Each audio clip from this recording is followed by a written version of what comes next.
ఎవరైతే సాఫ్ట్‌వేర్ ఉద్యోగం చేస్తూ ఉన్నారో, బెంగుళూరు, హైదరాబాద్ లాంటి సిటీల్లో నివసిస్తూ ఉన్నారో, వాళ్ళు విచ్చలవిడిగా లేట్ నైట్ పార్టీలు, రేవ్ పార్టీలు అంటూ డ్రగ్స్ వాడకం పెరిగి, ఆ డ్రగ్స్ వాడుతున్న ఏదైతే సూదులు, సిరంజిలు ఒకళ్ళకి వాడిన సూది ఇంకొకళ్ళకి డైరెక్ట్‌గా ఒక చైన్ రియాక్షన్ లాగా అంటే ఒక సూది, సిరంజిలో డ్రగ్స్ వేసుకొని అలాగా ఎంతమంది ఉంటే అంతమంది ఎక్కించుకుంటూ ఉంటారు.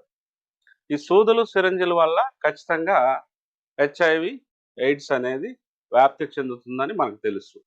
ఈ డ్రగ్స్ వాడినప్పుడు ఏం చేస్తున్నామో తెలియని పరిస్థితుల్లో ఈ విధంగా చేయడం వల్ల హెచ్ఐవి సోకే అవకాశం ఉంది. రెండవది ఈ డ్రగ్స్ వాడిన వారు విచక్షణ కోల్పోయి అరక్షిత శృంగారం. ఇంతకుముందు శృంగారం చేయాలంటే కండోమ్ వాడేవాళ్ళు.